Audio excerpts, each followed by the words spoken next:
Bien. Bon, ben, on va donc démarrer cette dernière session. Merci pour votre présence. Cette dernière session, je vais vous présenter un peu une revue relativement courte, en fait, du côté des applications des matériaux hybrides. Et tout d'abord, je vais vous rappeler en intransparent, en fait, toutes les stratégies de synthèse que nous avons déjà vues au cours des leçons précédentes. Donc en particulier les synthèses qui utilisent donc des précurseurs moléculaires de type alkoxyde ou sels minéraux pour obtenir via des réactions de polymérisation et de polycondensation minérale donc des systèmes qui vont être des nanocomposites avec des précurseurs, vous allez le voir, plus ou moins complexes, plus ou moins sophistiqués.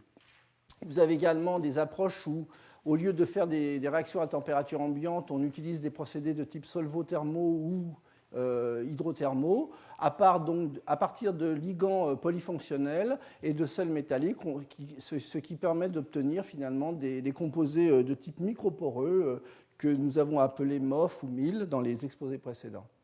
Alors, un autre type de stratégie, c'est ce qu'on avait vu dans la dernière leçon, concerne finalement l'utilisation d'objets qui sont préfermés, soit des nanoparticules, soit des clusters, comme briques élémentaires pour la construction de matériaux hybrides, en utilisant des connecteurs organiques très bien définis, ou bien, également, on avait vu ça dans la seconde leçon, en utilisant des argiles ou des systèmes qui peuvent être nanolaminaires, en y insérant en fait, des polymères, des monomères ou des polymères, pour, via la chimie d'intercalation et d'exfoliation, obtenir des nanocomposites sur lesquels on peut ajuster finalement la composition et les structures, et en particulier donc les applications qui en découlent. Alors intermédiairement entre ces différentes routes, vous avez l'utilisation finalement de gabarits de tout genre. En particulier, j'ai beaucoup insisté dans la leçon sur les matériaux poreux, sur l'utilisation de tensioactifs pour structurer l'espace et pour obtenir des matériaux méso-organisés ou mésoporeux. Et en fait, au niveau donc des applications, je dirais, réelles, commerciales au jour d'aujourd'hui, les voies qui sont les plus utilisées, ce sont ces voies-ci, les voies où en fait on obtient des nanocomposites, en particulier avec des composés peu chers de type argile, ou des voies dans lesquelles on conjugue à la fois, je dirais, la chimie douce traditionnelle et la présence de nanoparticules pour faire des matériaux hybrides. Alors, je vais donc vous montrer successivement quels sont le type d'applications que l'on trouve aujourd'hui dans le domaine donc, des matériaux hybrides. Alors tout d'abord, tout ce qui concerne les matériaux de type nanocomposite, où on va partir d'objets préformés, très souvent vont être des nanoargiles ou des hydroxydes double lamellaires, en présence de polymères, et donc l'organique va essentiellement assurer la facilité de mise en forme, la flexibilité, une certaine ductilité, également une certaine étanchéité. Et du côté donc, du minéral, je vous l'ai dit, donc, ce sont essentiellement des systèmes soit à base de particules submicroniques ou même des nanoparticules, et également des systèmes à base de nanoargile. Alors qu'est-ce que l'on trouve comme type d'application ? Bien sûr, le minéral, on le rajoute essentiellement comme renfort mécanique, également pour améliorer la tenue thermique, et également, en particulier lorsque la charge en fait, est une charge anisotrope, ceci confère aux matériaux des propriétés barrières particulièrement intéressantes. Alors justement, en ce qui concerne les argiles, il y a un grand nombre d'applications qui concernent les applications qui tournent autour du domaine de l'emballage. Alors avec des argiles de type montmorillonite que nous avions discuté dans la seconde leçon, donc ce sont des argiles abondantes, peu chères, qui s'exfolient relativement facilement, avec des polymères qui sont biocompatibles de type polyamide, donc des emballages pour la cosmétique, pour la boisson, pour l'alimentation. Et en particulier, ce qui est intéressant dans ces composites, ces nanocomposites argile polymère, c'est qu'au moment du procédé de dépôt, que ce soit par un dépôt simple de film ou par des méthodes d'extrusion, eh bien, vous avez une orientation en fait, des argiles qui sont des matériaux minéraux plaquettaires, et donc vous augmentez finalement la tortuosité à travers le matériau, et donc ce sont d'excellents matériaux, en particulier indépendamment des aspects légers, résistants et transparence assurés par l'aspect polymère et la composante polymère et le fait que vous travaillez avec des systèmes de petite taille, il y a des effets barrières très conséquents, barrières au gaz et au liquide. Alors, en ce qui concerne les argiles et les nanocomposites à base d'argile, il y a énormément d'applications qui sont vraiment commerciales aujourd'hui, évidemment dans tout ce qui est articles de sport, dans tout ce qui touche le domaine de l'automobile, en particulier les pneus verts Michelin sont des nanocomposites cette fois-ci, où la partie minérale est une nanoparticule de silice qui a été hybridée avec des agents de couplage, et donc en particulier l'optimisation de l'interface et de la forme et de la taille des agrégats au sein d'un pneu dont la base organique est essentiellement du styrène et du butadiène, permet finalement de diminuer la résistance au roulement, donc de diminuer la consommation, et tout en gagnant sur l'adhérence et en gardant, je dirais, de la longévité au pneu. Donc en fait, c'est pour ça que Michelin a appelé le pneu vert. Et donc ce type de matériau a été issu d'une collaboration essentiellement entre Michelin et Rhodia. Alors au niveau automobile, eh bien, il y a énormément de nanocomposites hybrides à base d'argile, c'est ce que je vous disais, utilisés essentiellement pour leurs propriétés de légèreté et l'aspect renfort mécanique. Alors quand on regarde un peu plus en détail le domaine de l'automobile, on est fortement surpris. Vous voyez, tous ces domaines, tous ces grands constructeurs automobiles utilisent depuis ces dernières années de nombreux matériaux à base de nanocomposites organominéraux dans les sièges arrière de vos voitures, les coques et ponts des bateaux, des consoles. Alors évidemment, en fonction des propriétés, si c'est simplement l'aspect mécanique ou s'il y a des propriétés additionnelles qui sont visées, eh bien à ce moment-là, au niveau de la formulation et de la composition, il va y avoir des degrés de liberté qui vont être pris sur la composition soit minérale, soit organique. En particulier, il y a des systèmes anti-vibration. Tout ça, ce sont essentiellement des systèmes à base d'argile et de polyoléphine. Les systèmes anti-vibration, par exemple, ça c'est produit par Michelin Vaco. Et donc, à nouveau, ce sont des systèmes à base de polyuréthane ou de polyépoxyde, en fait, et d'argile. Des systèmes également pour l'isolation électrique dans les véhicules et des retardateurs de flammes. Et je vous montrerai dans quelques transparents, justement, l'effet, finalement, associé à la réalisation de nanocomposites hybrides organominéraux, en particulier dans l'évolution, finalement, du retard à la combustion de ces systèmes. Alors, en ce qui concerne maintenant les approches plus moléculaires, on part donc en particulier d'alkoxydes ou sels minéraux. Alors, il y a des matériaux que j'avais décrits dans ma seconde leçon qui concernent finalement la formation à partir d'acides organiques et de sels minéraux via des conditions hydrothermales, donc des matériaux hybrides microporeux cristallins. Donc, ce sont des matériaux très nouveaux avec des propriétés très intéressantes au niveau de l'absorption de la catalyse qui commencent à rentrer doucement dans le domaine biomédical. Donc, ce sont des matériaux qui ne sont pas encore appliqués. Par contre, je dirais du côté des industriels, donc Gérard Ferré vous l'avez montré dans sa présentation, il y a déjà un souci de production de ces matériaux-là, d'ajuster des procédés de telle façon à être capable de produire des matériaux microporeux cristallins, donc des hybrides, à des quantités, vous voyez, qui sont quand même raisonnables, de l'ordre de 500 kg par jour, de façon reproductible. Alors avec du conditionnement, bien sûr, derrière. Donc il n'y a pas de marché actuellement sur les MOF, mais il y a une préoccupation au niveau de l'industriel. Par contre, si on reprend les routes finalement qui sont les plus utilisées à l'heure actuelle au niveau des applications, le dénominateur commun va être le suivant. En général, ce sont des matériaux à base d'organosilane avec des fonctions polymérisables sur l'organosilane, dans lesquelles on rajoute des particules submicroniques ou des nanoparticules selon en fait, les conditions d'application, avec différents noms en fait, que vous trouverez dans la littérature. Mais en général, en fait, ça se résume à utiliser des précurseurs moléculaires de type alkoxyde avec des métaux M pouvant être variables, mais très souvent c'est centré autour du silicium.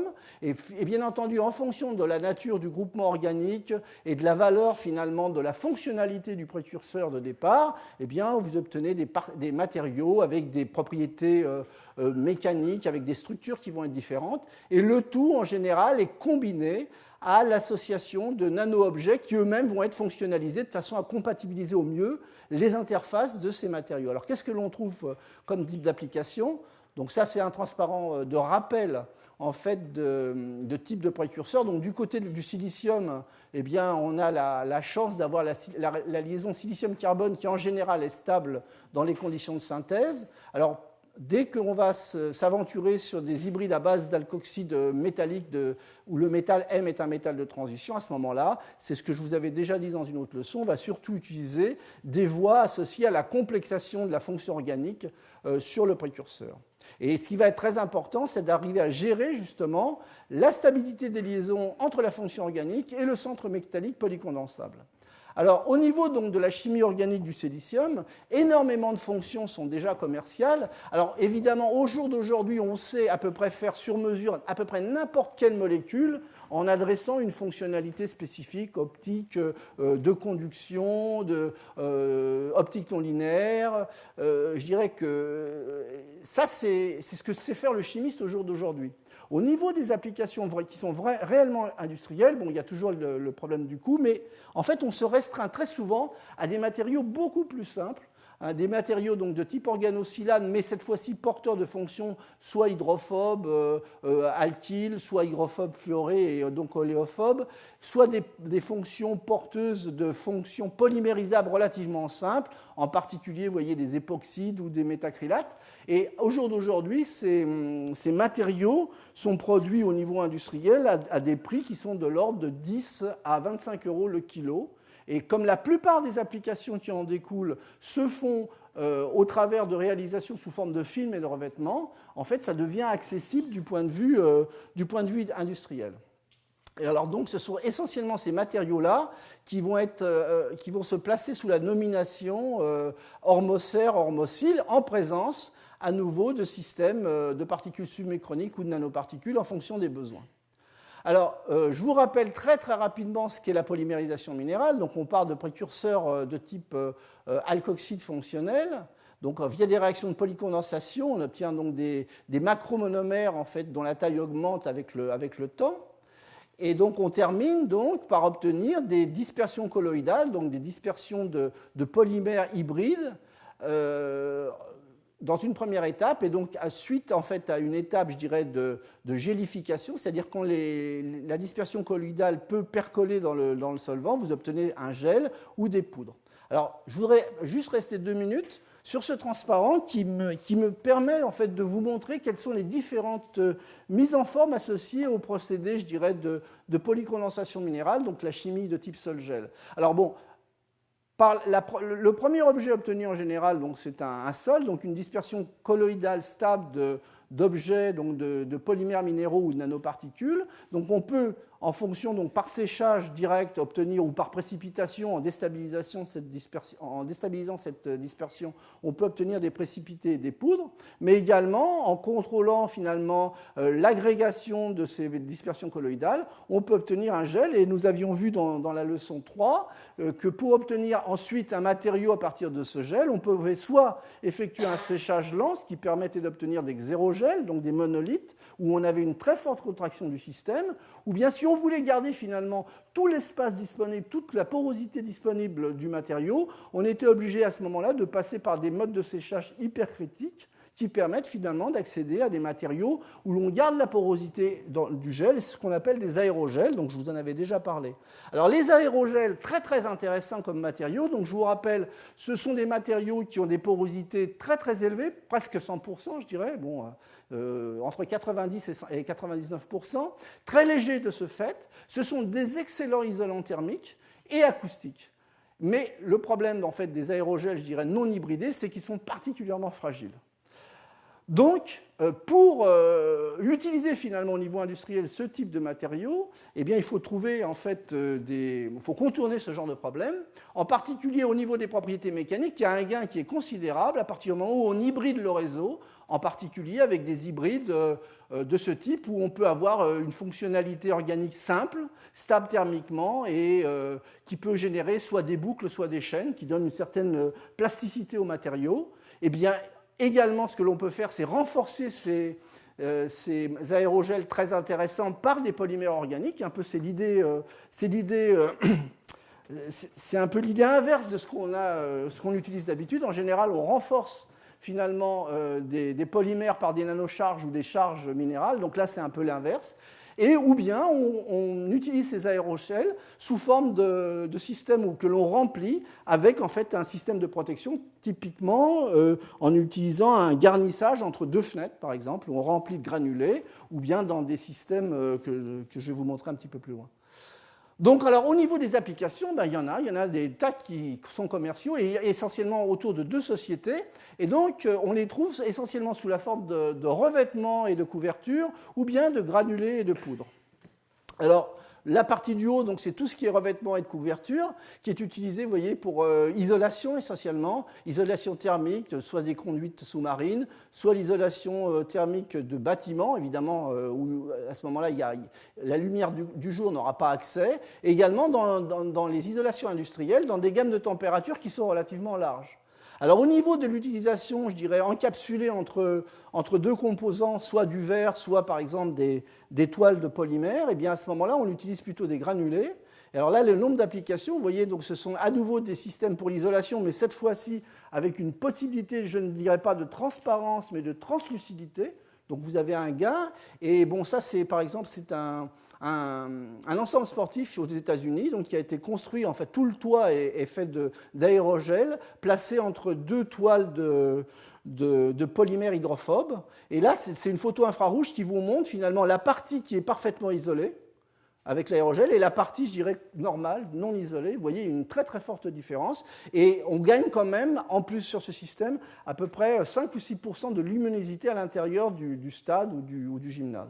Alors évidemment, ce sont des matériaux de forte valeur ajoutée qui sont utilisés dans beaucoup de matériaux associés au sport de montagne, au sport de compétition, donc chaussures, revêtements, planches ou bien containers isolants pour les boissons. Donc ça, c'était ce qui concernait les aérogènes, mais ce que je voudrais vous montrer sur ce transparent, c'est l'intérêt finalement de faire un composite entre du minéral et de l'organique, et l'intérêt aussi d'associer l'organique par une liaison chimique au minéral. Alors ça, c'est l'évolution en fait de la dégradation thermique de systèmes hybrides à base donc de méthylalkoxycinane. Donc vous avez des méthyles qui sont liés sur le silicium en fonction, c'est l'évolution de la dégradation thermique, en fonction de la charge en particules de silice que vous avez. Alors vous voyez, j'irais pour un système qui n'est pas chargé, déjà il y a un gain de 100 à 150 degrés.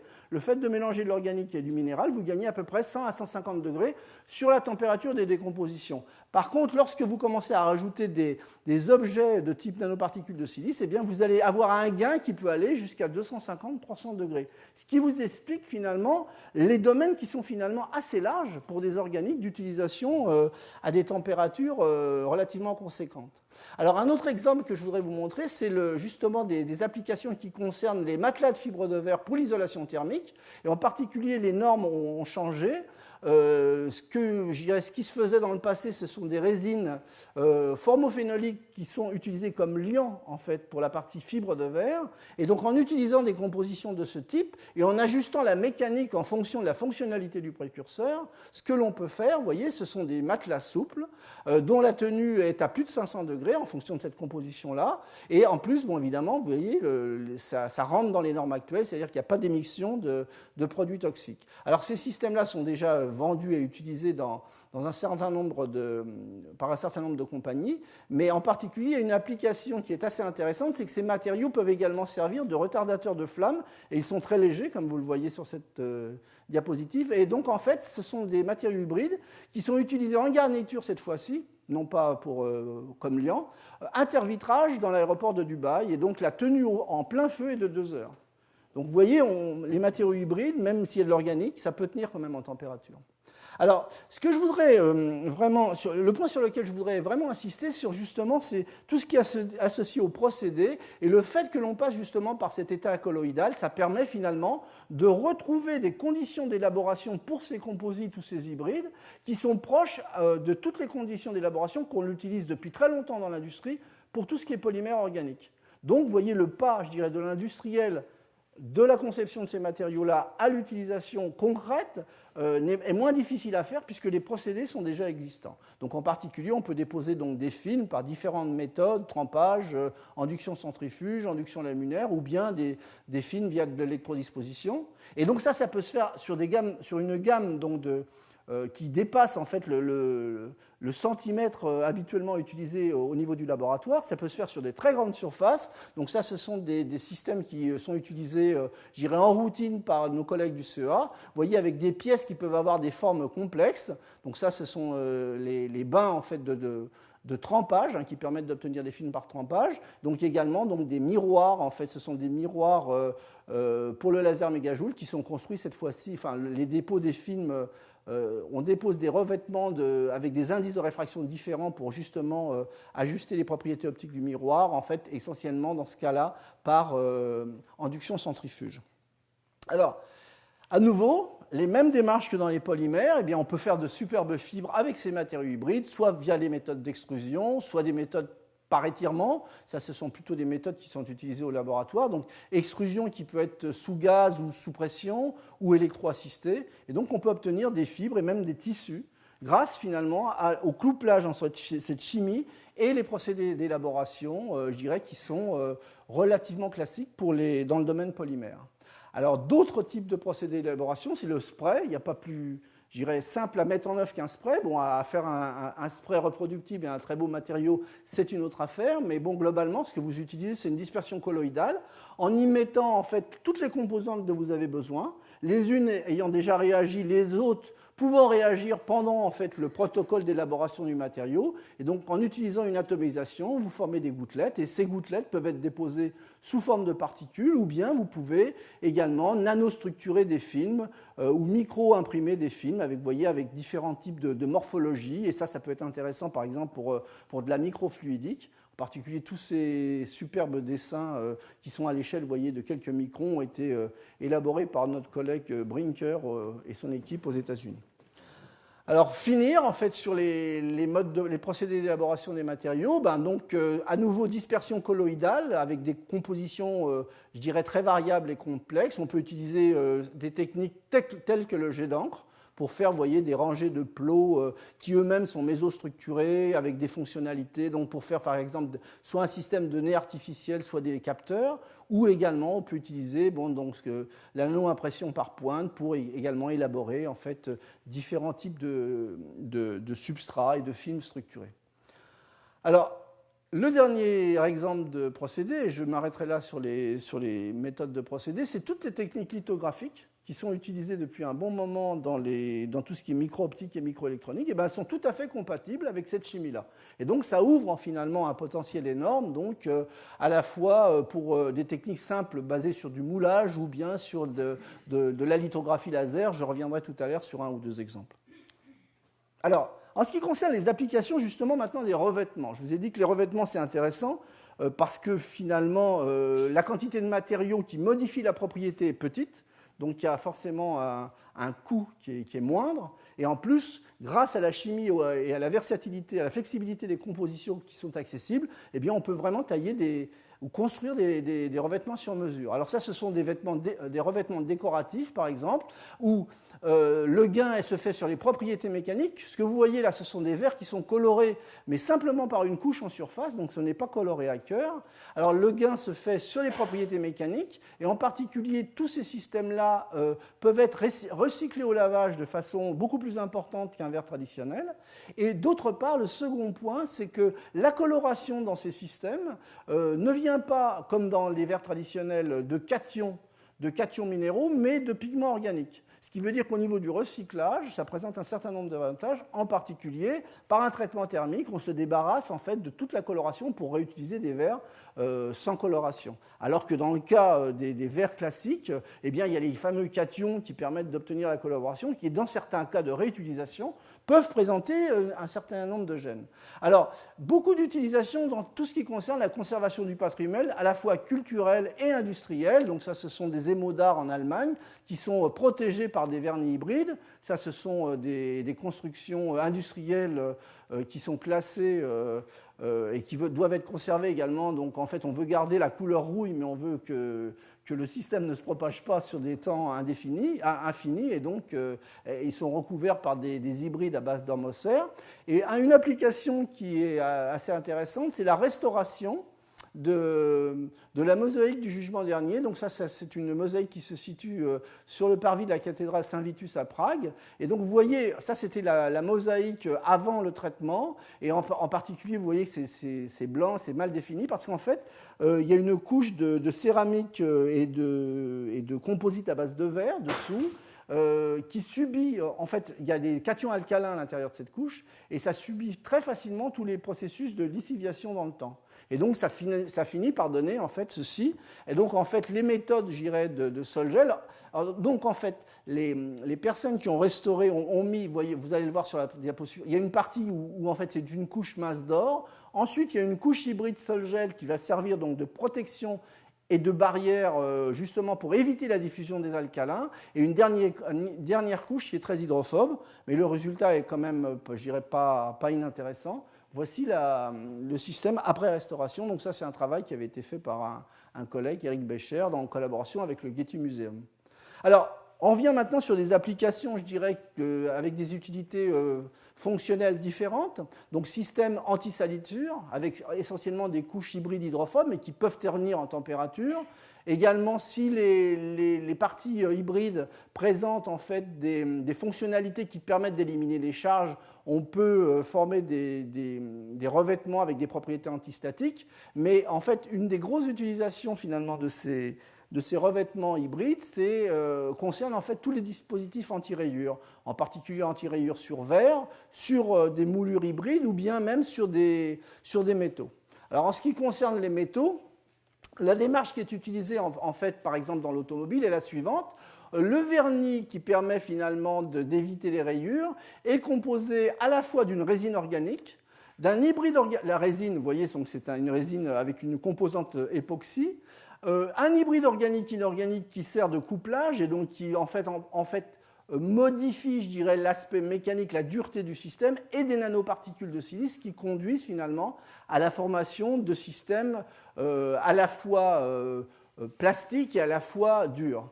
Et donc, en fait, ça permet donc d'obtenir des revêtements qui tiennent la rayure. Et en particulier, bon, il y a un aspect qui est assez intéressant du côté procédé, c'est que lorsque on élabore des films dans ces composites-là, en fonction de la composition et de la façon dont on gère le dépôt, on peut créer finalement des gradients de nanoparticules ou de particules qui vont plutôt aller vers la surface, de telle façon à avoir un gradient mécanique sur le film, et ça c'est très intéressant pour justement optimiser la réponse mécanique. Alors cette problématique, vous voyez, ça c'est les images AFM de la partie non traitée, et ça c'est l'image AFM de la partie traitée, il y a une différence qui est très nette. Par contre, c'est une thématique que vous retrouvez bien sûr dans les problèmes de carrosserie de voitures, mais également dans tout ce qui concerne la lunetterie. Bon, c'est exactement le même type de problématique dans la lunetterie. Vos verres de lunettes, qui sont en fait en général des verres en polycarbonate, doivent subir deux types de rayures, donc des rayures qui vont être fines, qui sont provoquées essentiellement au moment du nettoyage des lunettes via des petites particules, et puis des rayures plus profondes dues au choc en fait, ou au frottement de plus grosses particules. Et donc la solution, comme dans le cas précédent, la seule chose qui va changer, évidemment, c'est la composition, c'est le traitement thermique, parce que vous ne pouvez pas traiter de la même façon une plaque de métal et un polycarbonate organique au niveau du traitement thermique, au niveau du temps, hein, mais globalement, le concept est exactement le même. Donc en fait, il faut essayer d'obtenir un matériau hybride qui soit à la fois dur et élastique et lisse. Et donc, c'est ce qui est fait par les industriels de la lunetterie, en particulier Essilor. Alors, des verres de lunettes, finalement, ça représente une des couches. Alors, les verres de lunettes, on dit tous que c'est quand même assez cher. Mais finalement, quand on voit la technologie qui est derrière les verres de lunettes, on comprend que le prix soit quand même relativement élevé, parce qu'indépendamment de cette couche anti-rayure qui est là, eh bien, vous avez également des couches anti-choc, des couches anti-salissure qui sont en général des couches hydrophobes. Et en particulier, pour certains types de lunettes, vous êtes amené en particulier les lunettes qui vous permettent de protéger vos yeux en lumière solaire, vous êtes amené également à réaliser finalement un revêtement photochrome. Donc en fait, il faut arriver à faire ça en multicouches et de façon, je dirais, rapide, à moindre coût. Et donc dans ce genre de technologie, à nouveau, grâce à leur flexibilité, les hybrides sont des matériaux particulièrement pertinents.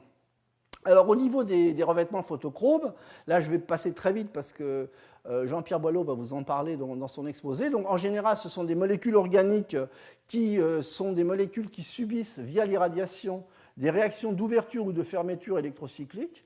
Alors les plus communes, ce sont les spiroxazines ou les spiropyranes. Donc celles-ci subissent en fait un aller-retour et puis il y a un retour thermique. Et puis il y a d'autres types de molécules du type diaryléthène qui, elles, ne subissent en fait une ouverture ou une fermeture de cycle que sous irradiation. Donc ça va être des systèmes qui vont être beaucoup plus stables, qui ne vont pas être intéressants pour la luniterie, mais qui vont être intéressants pour imprimer des mémoires, par exemple. Donc, qu'est-ce que ça donne? Vous voyez différentes gammes de couleurs. Ça, c'est la chimie organique qui ouvre en fait toutes les gammes de couleurs que vous pouvez imaginer. Et par combinaison de ces couleurs, eh bien, vous pouvez obtenir finalement des colorations de vert ajustées sur mesure. Mais le point sur lequel je voudrais juste insister 2 minutes, c'est justement l'importance justement du contrôle en fait des interactions coloromatrices sur la stabilité de ces processus, sur leur dynamique et sur leur rendement photochimique. Ça, c'est très très important et en particulier, je pense que le professeur Jean-Pierre Boileau vous exposera en fait sa démarche en fait dans ce genre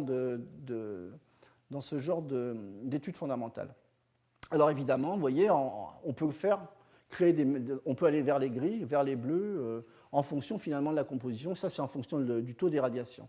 Donc si ça vous intéresse très particulièrement, cet aspect couleur, il y a un superbe article de revue qui a été écrit par David Lévy très récemment.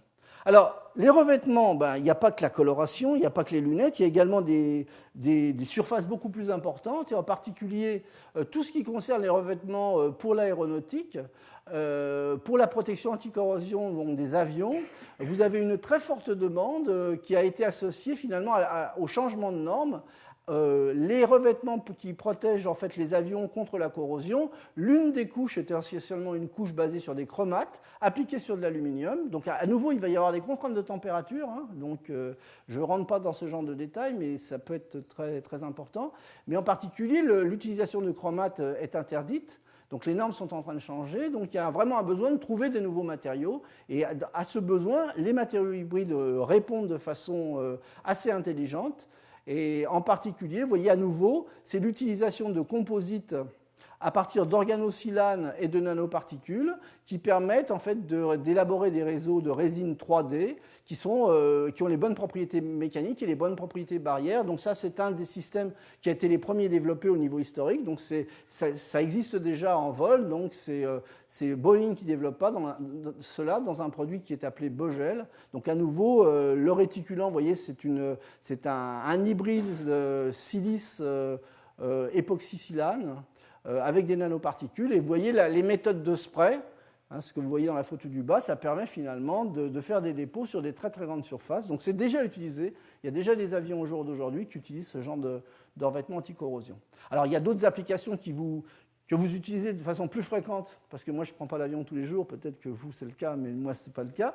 Donc ce sont tout ce qui concerne le domaine ménager, l'anti-adhésion avec des propriétés hydrophobes et oléophobes. En particulier, il y a un grand nombre de fers à repasser qui sont produits par Roventa, Seb ou Philips, qui en fait sont faits de revêtements justement où on optimise les propriétés anti-rayures, les propriétés de glissement, etc. D'autres types d'applications concernent, vous voyez, les revêtements extérieurs autodétoyants, en particulier tout ce qui touche le domaine donc, des toiles du type tente, store. Ce sont des revêtements hybrides à base de particules d'oxyde de titane, qui est connu pour ses propriétés photocatalytiques. Donc ce sont déjà des réalités industrielles et que l'on peut utiliser, je dirais, dans la vie de tous les jours.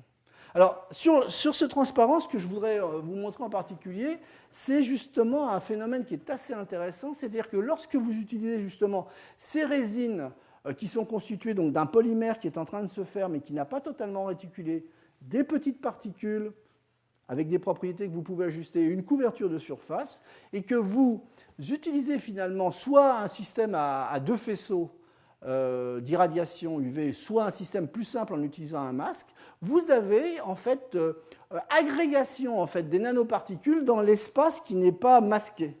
Et donc, si vous choisissez les nanoparticules avec les bons indices, vous allez pouvoir, dans ce cas-là, obtenir un espèce de réseau avec des indices variables entre cette partie, je dirais, particulière. J'ai un petit problème avec ça. excusez-moi, voilà, et ici. Et donc ceci va servir de guide de lumière, et ça va être intéressant pour des applications pour augmenter par exemple la luminosité et le contraste. Donc ça c'est la section obtenue de ce genre de système par microscopie électronique. Et donc voilà le résultat au niveau du matériau. Ça c'est le matériau qui est couvert, et en particulier c'est intéressant parce que ça améliore très fortement la luminosité en lumière du jour en particulier. Donc ça c'est un autre type d'application. Alors, des applications des matériaux hybrides.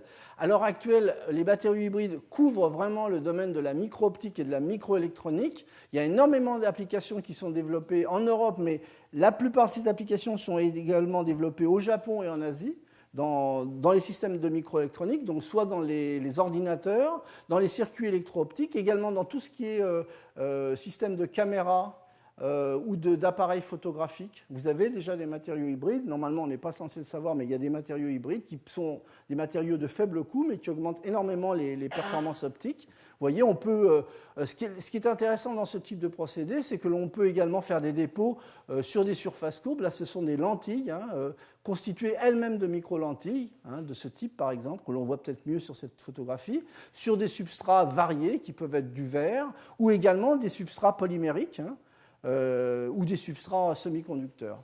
Donc en fait, très grande souplesse de procédé et de composition avec un grand nombre d'applications. Je pense qu'à l'heure actuelle, le domaine qui monte peut-être le plus fort au niveau industriel, peut-être pas en chiffre d'affaires, mais en nombre d'utilisations. En chiffre d'affaires, je pense que le domaine le plus fort, c'est tout ce qui est nanocomposite associé à l'automobile. Mais en nombre d'utilisations, tout ce qui est micro-optique et microélectronique, c'est quand même un domaine qui monte énormément.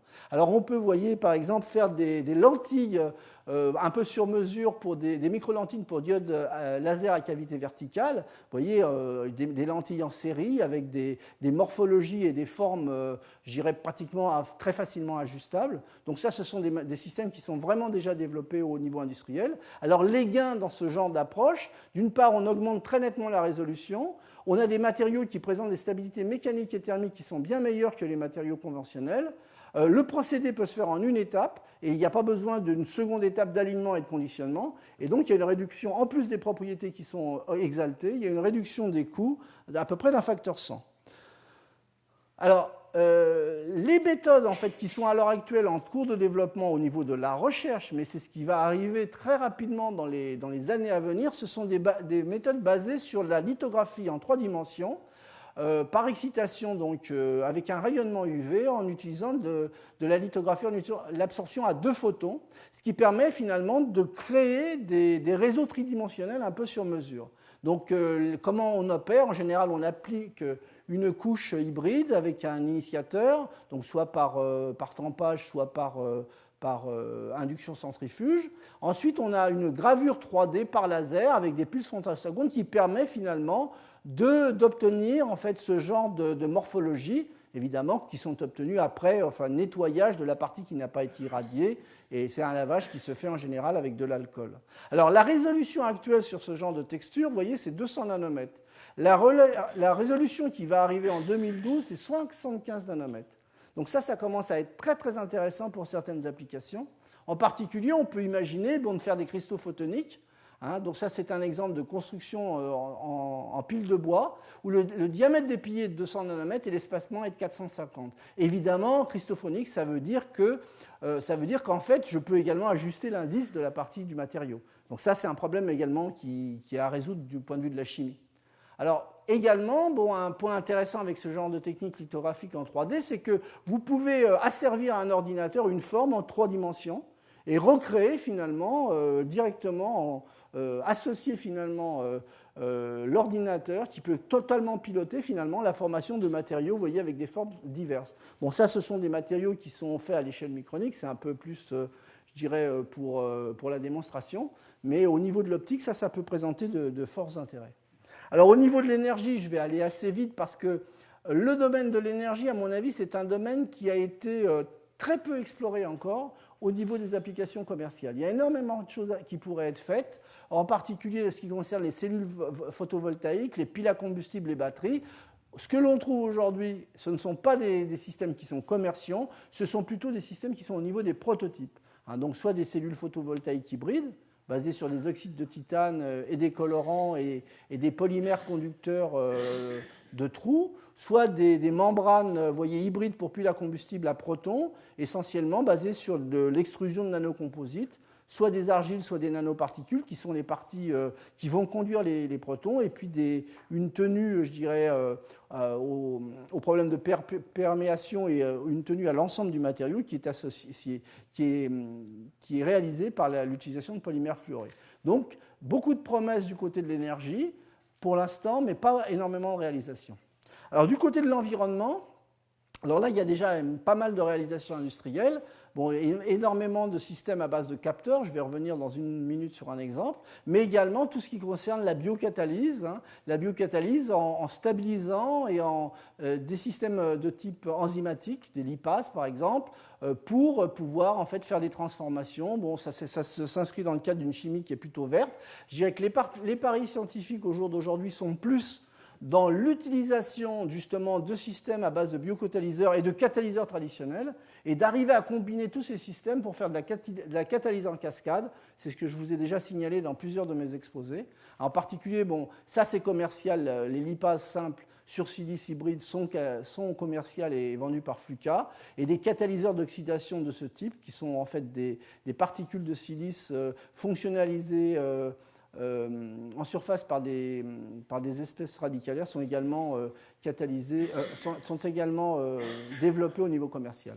Alors, au niveau donc des capteurs, il y a énormément déjà de réalisations, mais il y a un domaine qui me paraît assez important, qui est en cours de développement, c'est l'association de toutes les méthodologies et de la chimie que je vous ai montré avec tout ce qui est microfluidique et nanofluidique. Donc là, je vais vous montrer un exemple de construction de capteurs sur une base de microfluidique.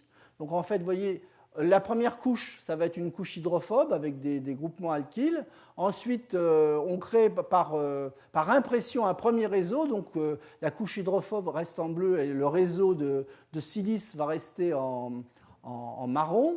Puis ensuite, une étape donc, de trempage dans un milieu en présence de tensioactifs, comme je vous ai montré dans ma leçon 3, qui permettent finalement de nanostructurer cette surface. Et donc, via un démouillage sélectif et une calcination contrôlée, on obtient un matériau à l'intérieur de ces canaux qui va être mésostructuré et fonctionnel, puisqu'au départ, on a mis une fonction organosilane, une fonction amine. Ensuite, sur cette fonction organosilane aminée, on couple la fonction réactive, la fonction qui va permettre de créer la réponse du capteur, donc un colorant, pour vous montrer un exemple relativement simple. Et ensuite, donc, on peut lire via un dispositif de fluorescence qui est placé, je dirais, de façon apicale par rapport au dispositif de microfluidique. On peut lire finalement, via la luminescence, les variations de pH de différentes solutions dans différents canaux.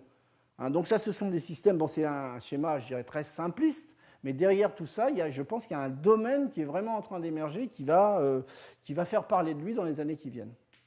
Alors, en ce qui concerne le biomédical et la cosmétique, et c'est un peu la dernière partie de mon exposé, qu'est-ce que l'on trouve dans ce domaine et qui concerne justement les applications des matériaux hybrides? Alors, je vous avais dit dans ma leçon sur l'histoire des matériaux hybrides que les premiers matériaux hybrides, je dirais, commerciaux, sont en fait les silicones qui ont été développés au moment de la Seconde Guerre mondiale. En 1940, ce sont des organosilanes avec des fonctionnalités variables, des degrés de réticulation qui peuvent être variables, avec des propriétés donc d'hydrophobie, de plasticité qui sont ajustables. Alors c'est peut-être là qu'on a trouvé les premières applications, vous voyez, en particulier dans tout ce qui est implant chirurgie orthopédique. Donc ça, ce sont des photos assez anciennes que j'ai retrouvées. Où ça, c'est la main qui est arthritique donc, avant le traitement. Donc ça, ce sont le type d'implant de base silicone. Et ça, c'est ce qu'on obtient après donc, chirurgie et implantation. Donc ça, c'est ensuite, bon, il y a tout ce qui concerne les implants de tout genre, les implants mammaires ou autres. Donc essentiellement, ce sont des composants qui sont biocompatibles. Ça, c'est leur intérêt. Et qui sont sur des bases, vous voyez, de diméthyldialkoxysilane au niveau des composés, des précurseurs pour leur synthèse. Alors également, vous trouvez énormément de matériaux hybrides à base silicone dans tout ce qui est instrumentation médicale, parce que bon, il y a les aspects frottement, il y a les aspects glissement, mouillage, qui peuvent être très facilement réglés avec ces matériaux-là et qui sont beaucoup plus difficiles à régler avec d'autres types de matériaux. Donc instrumentation médicale, cathéter, drain, tube, canule. Alors, au niveau donc, des applications, il y a une application que j'ai trouvée un petit peu amusante.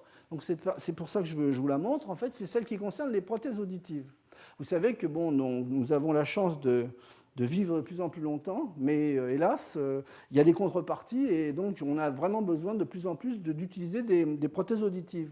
Et en particulier, bon, l'oreille est quand même un milieu qui est connu pour être relativement chaud et un peu humide.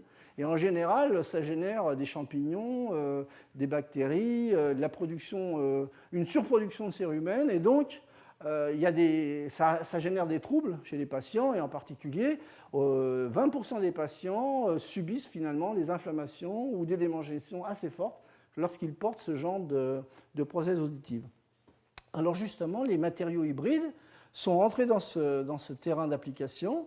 Et alors, les matériaux hybrides permettent de créer un revêtement fonctionnel sur la prothèse qui va être un système qui va être à la fois hydrophobe, antibactérien sur le long terme. En particulier, vous voyez, de façon très schématique, le substrat de la prothèse auditive est ici.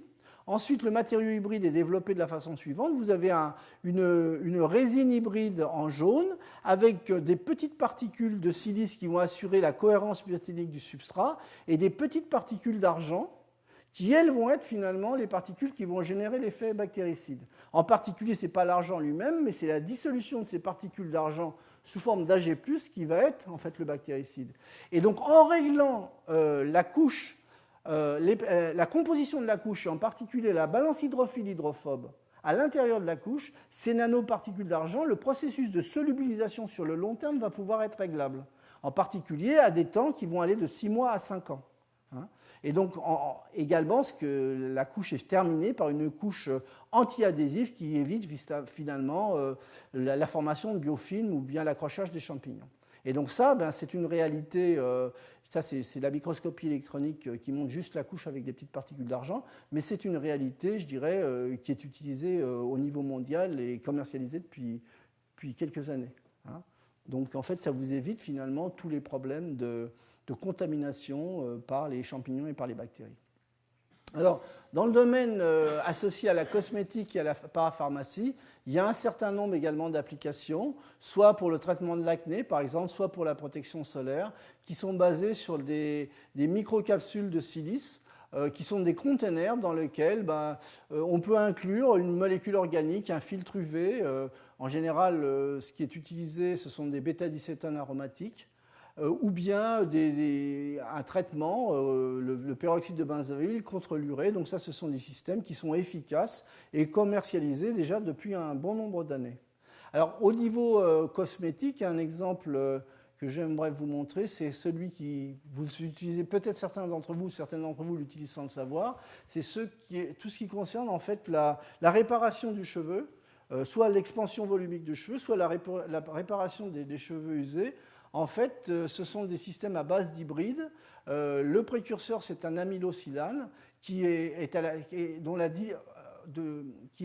positionné, je dirais, dans le shampoing en régime dilué. Cet amylosylane pénètre dans le cheveu, se concentre et donc polymérise. Et donc, ça assure finalement un système qui répare finalement les cassures dans le cheveu et qui également crée une expansion volumique de cheveux. Et donc, ce que vous voyez sous le nom de volumorphose, en fait, c'est ce genre de matériau. Alors, c'est une polycondensation minérale, c'est un hybride, donc l'avantage également, c'est que les réactions sont réversibles. Au bout de quelques lavages, donc ça tient 10 ou 15 lavages, je crois, vous pouvez quand même récupérer vos cheveux dans un état normal. Donc ça, c'était simplement pour le gag. Alors, les applications des matériaux hybrides touchent énormément tout ce qui est restauration dentaire, parce qu'en particulier, ces approches permettent d'obtenir des taux de remplissage fortement très élevés, sans la présence des monomères organiques traditionnels qui sont des matières toxiques. Là, le réseau, en fait, inclut l'ensemble des systèmes qui sont polymérisés, et donc vous n'avez pas la présence de ces monomères. Alors donc, les avantages en fait, d'utiliser des phases hybrides, c'est donc d'obtenir des retraits des contractions qui vont être réduites, des tenues mécaniques qui sont bien meilleures et surtout ajustables, une meilleure résistance à l'abrasion, ça on l'a vu sur les portières de voiture, mais pourquoi pas sur les dents, bon, ce ne sont pas les mêmes sollicitations. les meilleures opacités, ce ne sont pas les mêmes matériaux non plus, hein, bien entendu, hein, et la biocompatibilité. Donc au niveau donc, de l'utilisation, il y a déjà toute une gamme de matériaux qui est déjà couramment utilisée en fait, dans les cabinets dentaires. Alors, je voudrais terminer donc, les quelques minutes qui me restent de cette présentation en vous montrant quelque chose qui est déjà un petit peu moins dans le domaine commercial, qui touche les vecteurs thérapeutiques, mais c'est un domaine, à mon avis, de ma part, c'est un domaine qui m'intéresse énormément, et c'est un domaine, je dirais, qui est en train de démarrer, en particulier tout ce qui traite les vecteurs thérapeutiques, pour délivrer de façon contrôlée soit un principe actif, soit un médicament, pour des traitements, par exemple, de tumeurs, ou également pour des traitements associés à des biocéramiques pour les implants osseux.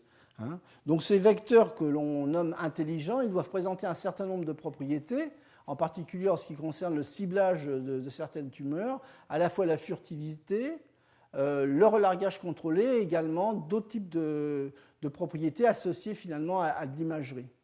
Alors au jour d'aujourd'hui, en fait, on sait, je dirais, très très bien contrôler finalement la chimie de surface de différents types d'objets et y localiser soit des molécules cibles, soit des systèmes à base d'anticorps. À l'intérieur de ces objets, on sait y positionner différents types de sons qui peuvent être magnétiques ou optiques. Donc tout ça, ça reste quand même dans un terrain amont de recherche. Au niveau industriel, il y a une forte demande, mais c'est surtout au niveau sociétal où il y a vraiment une demande de trouver finalement des systèmes d'imagerie, des systèmes de traitement de ces maladies qui sont des maladies très importantes.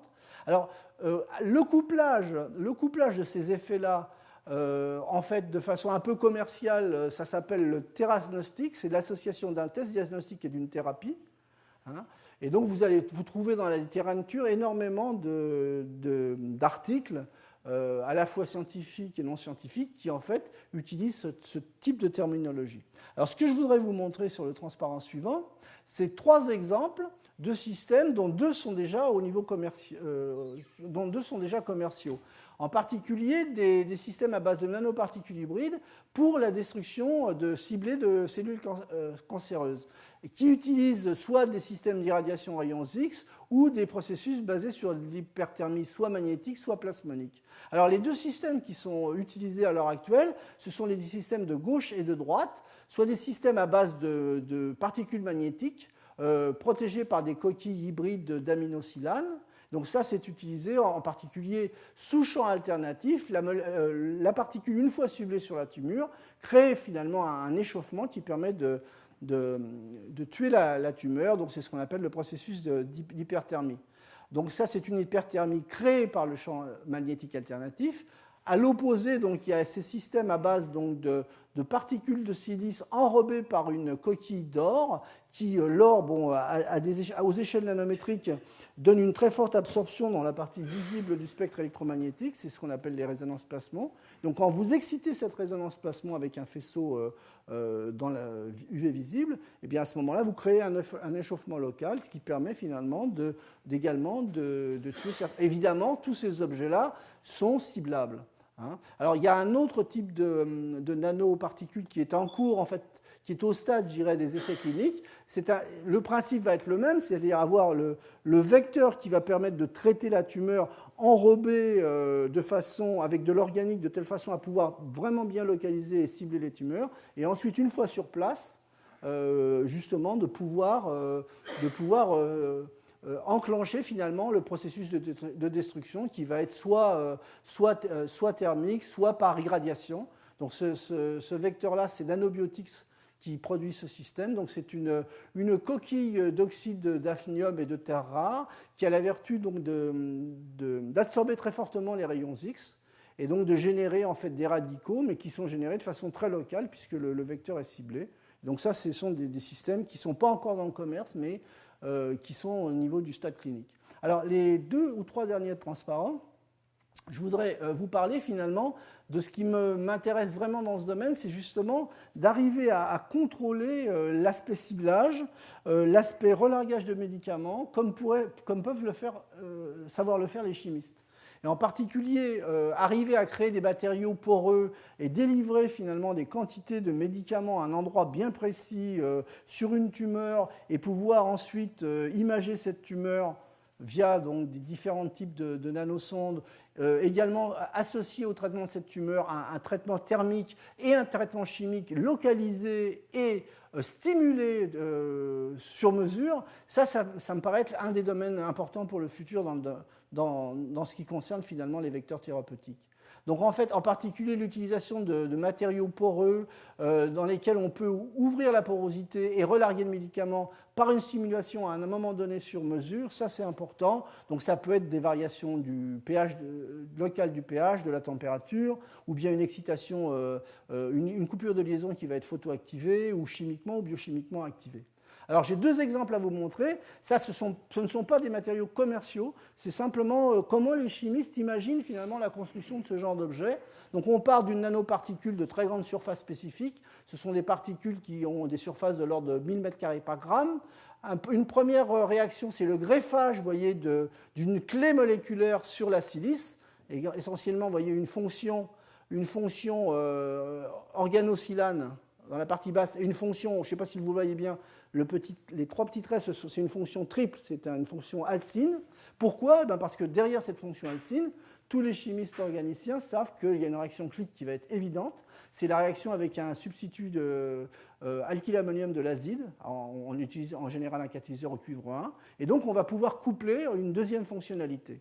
Alors, derrière cette fonctionnalité, eh bien, la charge, vous voyez, de cette partie-là, qui est très riche en fonctions amines, va forcément dépendre du pH, ça c'est assez trivial. Alors ensuite, sur cette clé moléculaire, ce que l'on peut faire, c'est y associer une valve qui va être très spécifique et qui va dépendre finalement, dont le positionnement et l'affinité va dépendre du pH. Bon, une valve, un modèle de valve peut être ces pseudorotaxanes qu'on appelle curcurbites uryle. Donc en fait, ce sont des molécules qui sont en forme de donuts ou de bagels, en fait, en fonction de vos affinités. Et à l'intérieur, en fait, vous voyez, de cette poche, en fait, vous avez des fonctions urée carbonylées. Et ces fonctions urée carbonylées font un réseau de liaison hydrogène avec justement les fonctions ammonium protoné qui sont très fortes. Donc le coefficient d'affinité, une fois que l'ammonium est protoné, est très fort. Par contre, lorsque l'ammonium est déprotoné pour former la formamine, eh bien, justement, l'affinité elle est fortement diminuée. Donc, vous avez un système de porte ou de valve. Donc, lorsque vous avez un pH qui vous assure la formation des ammoniums, votre porte va être fermée. Et lorsque vous changez le pH de telle façon à commencer à former des fonctions amines, la porte va être ouverte. Alors, en résumé, c'est ce que j'avais monté le jour de la leçon inaugurale. Donc, on met les clés chimiques, on charge en principe actif. Ça peut être un médicament. Ensuite, on introduit la nanovalve au pH où il y a une affinité entre la clé et la nanoporte, la nanovalve. Puis ensuite, on stimule par une variation de pH et on ouvre les valves et on peut relarguer le médicament. Évidemment, ce n'est qu'un aspect conceptuel. Il ne s'agit pas d'utiliser des pseudorotaxanes pour le traitement des cancers. Mais c'était simplement pour illustrer ce que peuvent faire les chimistes aujourd'hui. Évidemment, c'est transcrire tout ça dans des systèmes qui vont être biocompatibles. Ça me paraît être vraiment le futur du domaine. Alors, ces valves, en plus, elles peuvent apporter d'autres types de fonctionnalités. Là, c'est un pseudorotaxane, c'est simplement la valve qui ferme la porte ou l'ouvre. Mais je peux imaginer d'autres types de systèmes avec des portes, par exemple, qui vont permettre de créer de l'imagerie par RMN, de l'hyperthermie. Et donc là, je vais essayer de fermer mes portes, mes pores, avec des nanoparticules différentes, magnétiques ou des particules d'or. Alors là, le dernier exemple de mon exposé, est le suivant. C'est un exemple qui me tient à cœur pour deux raisons. D'une part, je trouve que cet exemple, à nouveau au niveau du concept, est très intéressant. Et puis également, c'est un ancien collègue que j'appréciais beaucoup, qui était très créatif. Vous voyez les dates. Donc c'est quelqu'un qui a travaillé pendant des années justement dans ces concepts de nouveaux vecteurs thérapeutiques, mais qui, hélas, n'a pas trouvé le traitement, je dirais. Donc en fait, l'approche est la suivante. On va utiliser à nouveau une silice mésoporeuse qui est symbolisée par cette petite partie trapézoïdale. Donc greffer en fait une fonction organosilale porteuse d'une fonction carboxylique avec un pont disulfure. parce que ce pont du sulfure, c'est celui-ci qu'on va utiliser pour le couper dans un deuxième temps. Je pense que vous avez compris. Et donc ensuite faire un couplage entre la fonction carboxylique et une amine qui elle-même, en fait, est positionnée sur une surface d'une particule magnétique. Dans le cas présent, c'est un oxyde de fer. Première réaction, donc amidification, couplage. Et donc dans un second temps, bon, évidemment, vous avez chargé le médicament dans la période intermédiaire, ça j'avais oublié de le dire, et donc vous avez finalement bouché finalement cette porosité par ces nanoparticules magnétiques. Hein. Et donc il va falloir mettre des déclencheurs pour justement libérer ces particules au moment voulu. Donc essentiellement, les déclencheurs dans ce modèle de vecteurs sont des déclencheurs basés sur la coupure des liaisons SS. Donc typiquement, soit des réducteurs de disulfure, tels que le dithiotriétol, soit des antioxydants qui sont eux-mêmes libérés par les cellules. Ça, c'est beaucoup plus intéressant, comme l'acide lipoïque. Alors, au niveau d'un dessin qui résume un petit peu tout ce travail, ça c'est ce qui avait été publié par Victor Lin. Hein. Donc c'est quelqu'un qui a commencé à travailler sur ces systèmes au début des années 2000. Hein. Donc en fait, voilà, donc on a ces particules, ces systèmes avec des principes actifs et des très grandes surfaces chargés en médicaments. Là, dans le cas présent, les manips, elles ont été faites pour valider en fait le concept avec de la fluorescéine. Hein. Et donc on bouche par le processus que je vous ai indiqué précédemment la porosité avec ces nanoparticules magnétiques d'oxyde de fer. Et donc ensuite, eh bien, vous allez avoir, au moment de la mise en contact avec la cellule, vous allez avoir production de DHLA et donc coupure de la liaison soufre-soufre. Et donc à ce moment-là, vous allez relarguer les particules magnétiques et libérer le médicament. Donc là, il avait fait des manips également en présence d'un aimant, de telle façon à récupérer les particules magnétiques. Et puis également, au niveau de l'étude physico-chimique, ça lui permettait également de mieux visualiser le phénomène. Hein, donc c'est ce qu'il a montré dans ce travail, c'est qu'on arrivait bien à relarguer, et uniquement le relargage se faisait vraiment après les coupures des liaisons SS, donc ça veut dire que le processus de fermeture des portes était efficace. Les mésoporeux et les particules peuvent être séparés par champ magnétique. Et également, il y a eu des tests in vitro qui ont été faits avec des cellules. Et donc, les cellules font une très bonne endocytose de ce système. Et un relargage contrôlé de la fluorescéine peut avoir lieu au sein de la cellule. À nouveau, hein, j'insiste, ce n'est pas un système appliqué, c'est vraiment l'aspect concept qui me paraît important dans ce genre de démarche. Et donc, bien évidemment, puisque vous utilisez des particules magnétiques, eh bien, vous pouvez compiler ce genre de vecteur avec de l'imagerie RMN ou bien avec un traitement hyperthermie. Et on est dans le domaine qui a un très joli nom à l'heure actuelle qui s'appelle le thérapnostic. Hein. Voilà, donc je voudrais un peu terminer sur ce transparent avant de vous présenter en quelques minutes Jean-Pierre Boileau. Vous avez vu qu'il y a énormément d'applications. Alors ça a l'air d'être une science, au niveau de l'appliqué tout du moins, qui est énormément basé sur la formulation. Mais sur le point sur lequel je voudrais insister, et je pense que Jean-Pierre Boileau va également fortement insister, c'est que le contrôle de ces matériaux, qui ont l'air très simples, on mélange, est finalement complexe, et c'est via le contrôle des affinités entre l'organique et le minéral, le contrôle de ces interfaces de façon très calibrée, qui permet finalement d'obtenir la propriété que l'on souhaite obtenir et de l'obtenir de façon reproductible dans les meilleures conditions. Et donc il y a tout un développement fondamental qui est derrière finalement ces applications, qui est très riche, qui utilise d'énormes moyens, de nombreuses techniques de caractérisation, et également, vous le voyez dans les derniers exemples que je vous ai montrés, qui demandent finalement énormément d'aspects créatifs à la chimie dans son intégralité, hein, organique, minérale, polymère. Je pense qu'on a besoin de tout le monde dans ce genre de thème si on veut vraiment avancer. Alors, en ce qui concerne le conférencier d'aujourd'hui, ça va être donc Jean-Pierre Boileau, donc, qui va nous parler donc, de matériaux hybrides organominéraux, couleur, émission et gestion de la lumière. Donc, en quelques minutes, donc Jean-Pierre Boileau est agrégé en sciences physiques et donc en 1975, une thèse d'État, vous voyez, sur un domaine qui n'était pas sur les matériaux hybrides, superconducteurs ioniques de type alumine bêta, donc de la chimie du solide très, très intéressante. En 1990, il a créé le groupe de chimie du solide à l'école polytechnique. 70-85, l'essentiel de ses activités conducteurs ioniques et leurs applications pour des batteries sodium-soufre. Et puis 85-90, ça a été le virage de certains chimistes du solide, justement, vers ce genre de chimie. Hein, c'est ce que je vous ai montré dans l'hystérique, et Jean-Pierre Bollot en fait partie, et donc qui ont été obligés de changer énormément de modes d'approche, de conception, pour aller justement vers cette interface où il y avait de la matière molle et qui ne correspondait pas, je dirais, aux structures cristallographiques parfaitement définies de la chimie du solide. Donc 85-90, physico-chimie des gels et des aérogels, et depuis 90, matériaux hybrides organominéraux, essentiellement pour l'optique. Plus récemment, vous voyez l'importance des aspects nanoparticulaires et des films mésoporeux. J'ai illustré quelques points, en particulier dans tout ce qui touche l'imagerie pour l'optique et le médical. Alors bon, un grand nombre de publications et d'invitations et des prix ont couronné finalement son succès dans ce genre de domaine. Voilà, je vous remercie pour votre attention.